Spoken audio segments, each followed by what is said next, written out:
What if Darth Bane never died? When a rogue Jedi began using the dark side of the Force, as he believed that this was the true power of the Force, he was expelled from the Jedi Order.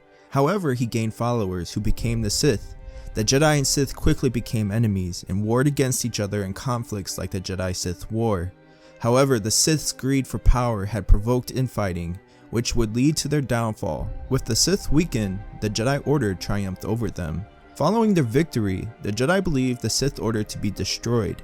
Unbeknownst to the Jedi, the Sith Lord Darth Bane survived the destruction of the ancient Sith Order. In the shadows of the galaxy, Bane used tricks, tactics, and schemes to destroy the Sith's enemies, conjuring a plan that would corrupt the Galactic Republic from within, diminish the Jedi, and allow the Sith to conquer the galaxy once more. Desiring revenge and wanting to avoid the Sith being destroyed by greed again, Bane created the Rule of Two, which would allow the Sith to operate in secret.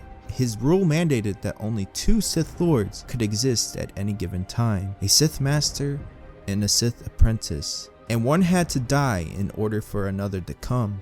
Either the apprentice would grow more powerful with each subsequent succession, which was facilitated by the apprentice killing the master and then becoming a master of an apprentice they chose, or the master would train another apprentice to kill and replace their outgoing apprentice. Bane was inspired by his personal experiences, ancient Sith documents, and the idea of the dyad of the Force, a Force bond as strong as life itself that paired two individuals strong in the Force into one in the Force. Following Bane's death at the apparent hands of his apprentice Darth Zana, Chi and subsequent Sith continued his plan.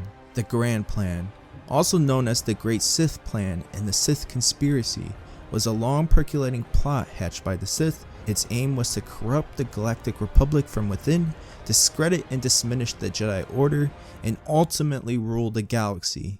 A millennium after its creation, the Grand Plan was fulfilled by Darth Sidious. Or was it?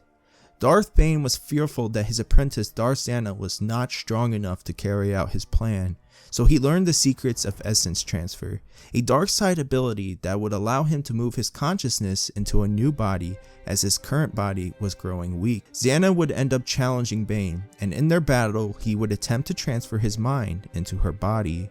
The conclusion of this fight was ambiguous, but Zana had seemingly developed some new physical tics that were earlier displayed by Darth Bane. The possible implication there is that Bane has successfully taken over Zana's body and continued on training her new apprentice, Darth Cognis. So if he was successful, there is not much to say he couldn't have continued this process all the way up to Palpatine, fulfilling his grand plan himself. I find this theory to be very fun to think about, but what do you guys think? Is it possible for this to be true, or is there concrete evidence to say no? Leave your thoughts in the comments below.